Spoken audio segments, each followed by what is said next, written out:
Hey everyone. So I did a full trip from Singapore to KL in one day. So it was about 4 to 5 hours to KL, and then in the middle of the night, another about 5 hours back to Singapore. It was more or less 90%, more than 90% on FSD and Autopilot. So that was amazing. But before we go to that, I thought it would be nice to give a quick rundown of, if you're driving your EV into Malaysia, what are some of the things that you need to take note of. So the very first thing that you have to know is you have to get your touch and go card, right? All your old touch and go cards will not work. Basically, you're using this card to cross the customs, to pay for toll fees, and also on the highway tolls. And one thing to note, you can no longer top up this card at the customs. So if you're driving in without a touch and go card, you have to rely on another Singaporean driver who's going in, and you're going to pay him cash so that you could go in. So that's what I did, because there was no way I was going to top up my card, my touch and go card in Singapore. So the touch and go card that I purchased in Singapore was the EasyLink and touch and go collaboration. So you can't top up the Malaysian ringgit portion of it in Singapore, so you have to do it in Malaysia. So you're just gonna have to rely on some friends to borrow a card to go in, or you're going to pray that someone's going to be nice enough to lend you the card. In my case, I was very lucky to have one of the drivers to lend me his card. I paid him in cash, he helped me tap through. That was super nice of him. Okay, so that's for touch and go cards. So when it comes to charging, it's really not that difficult, right? The one thing you have to take note of is you just got to download the charging operators apps that are used in Malaysia. So the few main apps that you need to have is definitely JOM charging, Park Easy, and the last one is Charge EV. So Charge EV is more or less for the slower chargers. If you go into a city and you're going to spend some time in the city, then there are more Charge EVs. However, if you're on the North-South Highway and driving up to KL, then I think JOM and Park Easy is more than enough to get you from Singapore to KL. So you have to have the apps available, and make sure you sign up for create your accounts before you leave your country, whichever, like whether you're driving in from KL to Singapore or Singapore to KL, right, or Malaysia.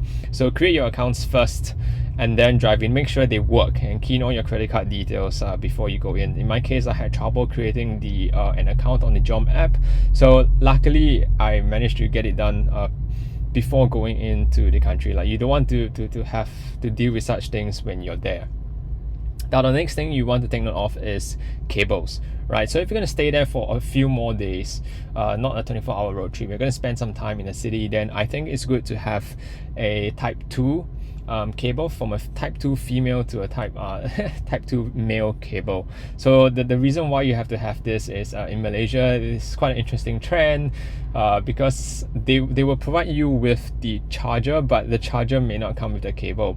So you have to buy a cable if you want to use any of the slow chargers. I will put a link down below on where you can buy some of these cables. You can get them off AliExpress, Amazon, or even Taobao if you want to bring in those cables yourself, right? It's super easy. Just make sure they are get them rated for AC 22 kilowatts, 3-phase. So I think that's a better option. At least you can use every single AC charger that's available to you. So I think that's more or less that sums up charging. I'll talk more about the experience of charging in Malaysia after going through what you need to get into Malaysia. The last thing you need is data. Like get prepaid roaming card or a Malaysian SIM, right? I would suggest getting a prepaid card before you go in, and it's good to have unlimited data, mainly because, like, for myself, I got 5 gig for 24 hours. Like, it's on a usual day, 5 gig can last you an entire month, right, if you don't stream videos or whatsoever. However, I literally chewed up this 5 gigabyte in one day. The reason for this is because I was tethering the data connection to the Tesla, and then the Tesla was also uploading the FSD data information as I was driving, right? And so it really consumed up the data super fast. And navigation is really bad.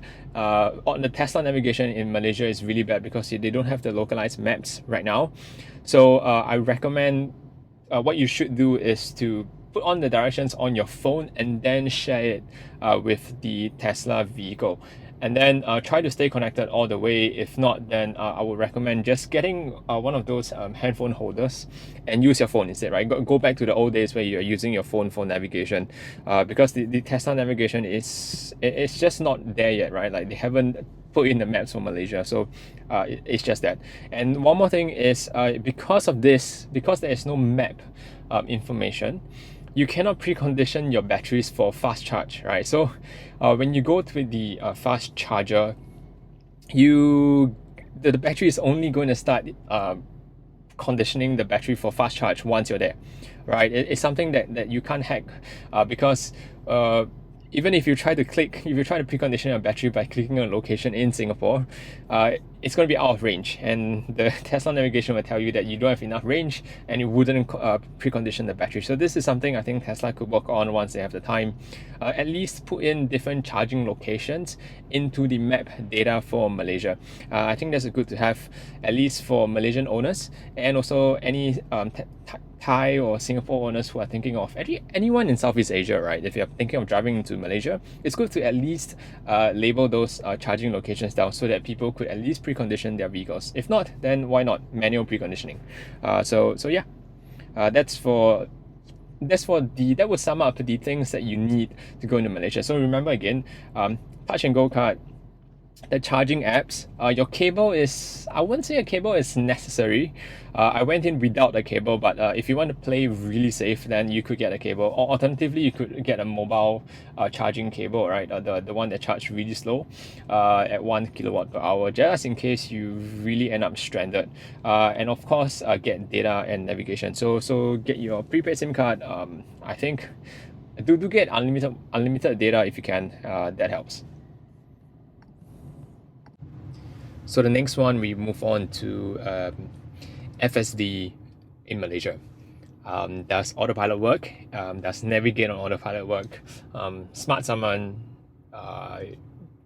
Auto Park, do all these features work, right? So the first thing to mention is autopilot definitely works. So as long as lane lines are available, you can engage autopilot. The next one is FSD. Now, FSD wouldn't work, so you will not get navigate on autopilot, mainly because no map data is available for Malaysia at this point of time. However, if you do have the FSD package in your vehicle, you will be able to do auto lane change in Malaysia. Now, the auto lane change in Malaysia is something a little bit different from Singapore, and it's different in a good way, right? They do not have the 6-second timeout for a lane change. So for Malaysian friends, if you do not know what this 6-second timeout is, so when we do an auto lane change in Singapore, in fact in Europe, right, the same rule applies. You have the vehicle has to execute the lane change within 6 seconds, and if you somehow take more than 6 seconds to do a lane change, that maneuver is cancelled and you have to re-execute your lane change. Now, this is not present in Malaysia, and this is fantastic. So in the US, it's the same, US, Canada. You can put on your signal, and as and when you feel that it's safe to do a lane change, you can just nudge the steering wheel and the vehicle will take the lane change. Take note that in Malaysia, you also have to nudge the steering wheel. In the US, you do not have to nudge the steering wheel. The vehicle will change the lane as long as it's safe. So this is good on many reasons. One thing is I feel that the 6-second rule is quite dangerous, because if you're midway into your lane change at the 5.5 second to 6 second mark, and somehow you hit the timeout window, what is going to happen is the vehicle is going to cancel that lane change and you're going to swerve back into your original lane. Now this is definitely going to confuse drivers around you, unless somebody is watching all these Tesla FSD videos. So this is something that I feel that level 2 autonomy or level 3 autonomy is something to change. The laws should change, the regulations should change. The 6-second rule is outright, it's dangerous. More time is needed, and I see no reason why there should be a timeout. So moving on to Smart Summon. and auto park. Now, auto park works just fine in Malaysia as long as the lane lines are clearly marked, which is the two white lines, left and right. Then you can use auto park. Smart Summon will work if your vehicle is connected to the internet. So is there any difference between Autopilot and FSD in Malaysia and Singapore? No. There is no difference. The one thing good about Malaysia is there are way more streets in Malaysia that allows you to use enhanced autopilot, right? So for those of you who are on the FSD package, you get to use the auto lane change features on more roads in Malaysia. So you can't use it on the small streets, on the small city streets, but you can use it on the main flyovers, highways. Those works just fine, and it's fantastic, right? As long as traffic isn't too heavy, where people are not squeezing in and out of lanes, then you can enable your autopilot, and that works perfectly well. So that's it for FSD in Malaysia. I'm actually very I really appreciated the drive to KL and back. From KL, it was mostly done on autopilot. It's so amazing to be able to have the car drive you to somewhere and back from somewhere. And definitely with the auto lane change, it is way more seamless than the regular autopilot, because as you can see in the videos, you can see me changing lanes to overtake and also to maintain the lane. Oh, one thing to take note of is perhaps I think drivers from Singapore to Malaysia, right? Something to just be aware of. The FSD, when it filters out to do an overtake maneuver, it is not very aggressive with the accelerator. So what happens is when you're, let's say you're on the left lane and you're traveling at maybe 90 kilometers per hour, and say the right lane, most of the traffic is going at 120 or 130, right? You have to tap the accelerator more so that you go up to speed faster, because the car isn't very aggressive. Like with recent updates, right? NAP and FSD has become a bit more conservative with closing up the gaps between vehicles. So this is something that you have to take note, because drivers in Malaysia, right, they're not going to stop, right? If they're going at 130, they're going to come at you at 130. So you have to really push your car up to the speed at 130, and then you cruise at 130. That's fine. So something to take note of if you're going to use FSD in Malaysia. So again, yeah, so that's it for FSD. With that, I would like to sum up this video, right? Driving into Malaysia with an EV isn't it may seem daunting at the start, but after you do it once, you do it twice, you kind of understand what you need to have. So I would just say just go in, just make sure you have everything downloaded. You know where your car is going to charge. Go in for full charge, right, for a peace of mind.